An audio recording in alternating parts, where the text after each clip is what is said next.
مفتی صاحب کے YouTube channel کو سبسکرائب کیجیے، مفتی عطاء الرحمن قاسمی۔ أما بعد،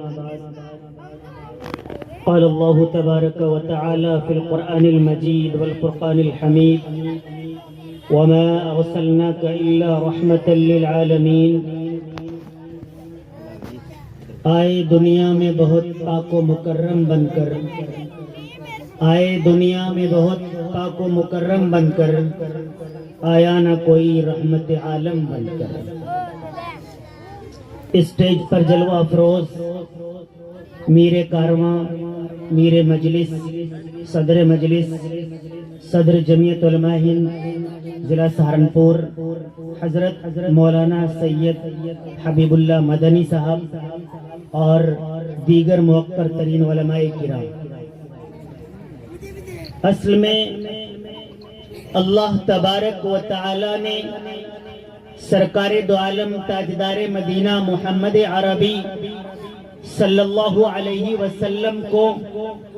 اس دنیا کے اندر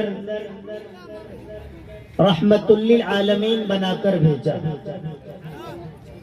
آپ صلی اللہ علیہ وسلم کی ذات بابرکت وہ ذات ہے کہ جس نے سارے کے سارے عالم کو زندگی جینے کا صحیح طریقہ بتلایا۔ مشرق کا رہنے والا ہو یا مغرب کا رہنے والا ہو،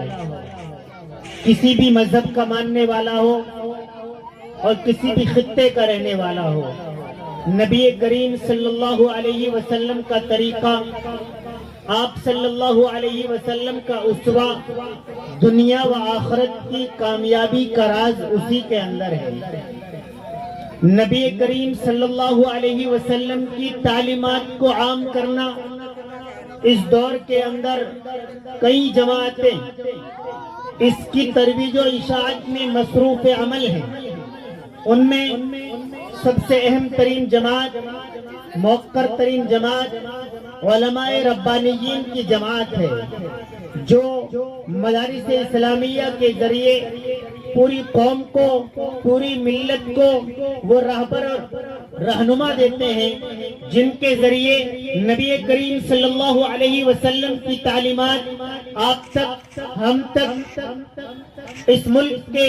پوری دنیا کے رہنے والے ایک ایک باشندے تک، ایک ایک مسلمان تک، ایک ایک گھر تک اور ایک ایک کونے تک پہنچانے کا کام علماء کرام کر رہے ہیں۔ آج الحمدللہ اسی سلسلے کی ایک کڑی جامعہ حسان بن ثابت اور اس کے منتظمین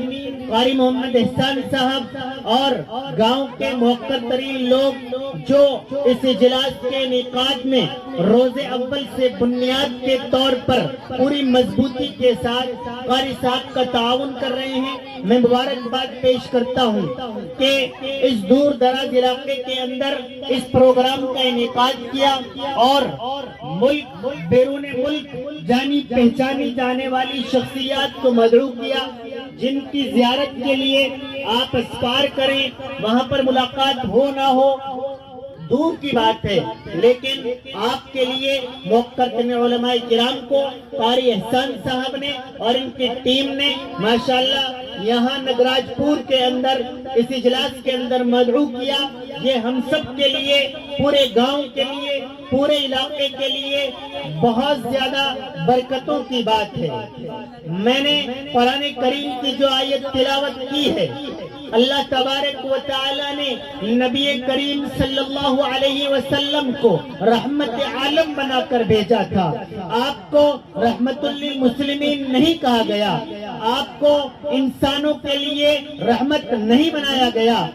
بلکہ آپ کو کل عالم کے لیے رحمت بنایا گیا۔ آپ انسانوں کے لیے بھی رحمت ہیں، آپ جانوروں کے لیے بھی رحمت ہیں، آپ چرند پرند درند درخت زمین آسمان پہاڑ پتھر تمام کے لیے رحمت بن کر آئے۔ اگر کوئی ہمارا غیر مسلم بھائی یہ سمجھتا ہو کہ اللہ کے نبی صلی اللہ علیہ وسلم صرف مسلمانوں کے لیے رحمت بن کر آئے تھے تو سن لو، اللہ کے نبی صلی اللہ علیہ وسلم نے دنیا کے اندر وہ نظیر پیش کی، وہ مثال پیش کی کہ دنیا کی تاریخ اس جیسی مثال پیش کرنے سے قاصر ہے۔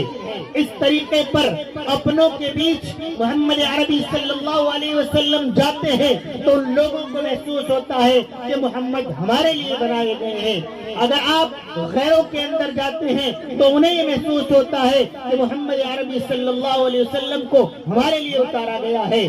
جانور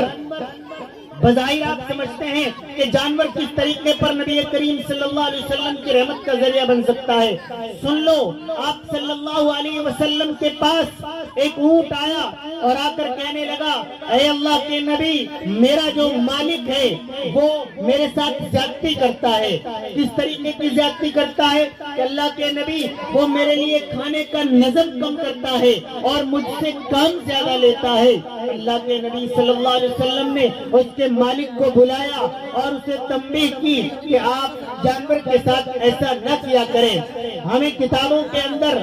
تفاسیر کے اندر، سیرت النبی کے اندر یہ معلومات حاصل ہوتی ہیں کہ اللہ کے نبی صلی اللہ علیہ وسلم کی تعلیمات میں ہے کہ آپ جانوروں کے ساتھ زیادتی نہیں کر سکتے ہیں۔ اللہ کے نبی صلی اللہ علیہ وسلم تشریف لے جا رہے ہیں، کوئی سفر ہے،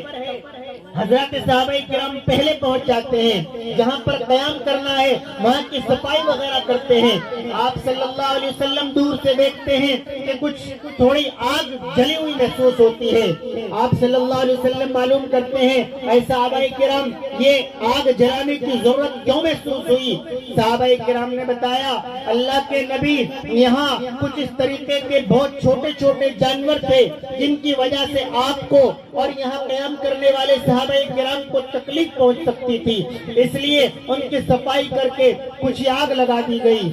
سنو، اللہ کے نبی صلی اللہ علیہ وسلم کا چہرہ سرخ ہو گیا، بہت زیادہ ناراض ہو گئے، غصے میں آ گئے اور حکم دیا کہ کسی بھی جانور کو کسی بھی مجبوری کے تحت آپ جلانے کا حق نہیں رکھتے ہیں۔ تو جو نبی جانوروں کے ساتھ یہ سلوک کرتا ہو وہ انسانوں کے لیے کتنی ہمدردی اور کتنی محبت رکھتا ہوگا۔ اللہ کے نبی صلی اللہ علیہ وسلم جنگ کے اندر موجود ہے، سامنے مخالف ہے اور مخالف کی بیٹی کی چادر اتر جاتی ہے، اللہ کے نبی صلی اللہ علیہ وسلم اس کو چادر اڑا دیتے ہیں۔ کوئی کہتا ہے کہ اللہ کے نبی یہ دشمن کی بیٹی ہے، اللہ کے نبی صلی اللہ علیہ وسلم ارشاد فرماتے ہیں کہ یہ بیٹی ہے، کسی کی بھی بیٹی ہو، یہ سب کی بیٹی ہے۔ اللہ کے نبی صلی اللہ علیہ وسلم پورے عالم کے لیے رحمت بن کر آئے تھے۔ آپ صلی اللہ علیہ وسلم نے خود جو کر کے دکھایا ہے، پوری امت کو، آنے والی قوم کو، آنے والی نسلوں کو، تمام کو یہی پیغام دیا ہے کہ آپ بھی انسانیت والا کام کرنا۔ آپ اللہ کے نبی صلی اللہ علیہ وسلم کا فرمان ہے، للجاری حق، کہ پڑوسی کا تم پر حق ہے، لیکن حدیث کی تشریح میں کہیں نہیں ملتا ہے کہ آپ کے پڑوسی کا مسلمان ہونا لازمی ہے۔ نہیں، اگر آپ کا پڑوسی غیر مسلم ہے، پریشان حال ہے، تو آپ کی ذمہ داری ہے کہ آپ اس کی پریشانی میں اس کے کام آ جائیں۔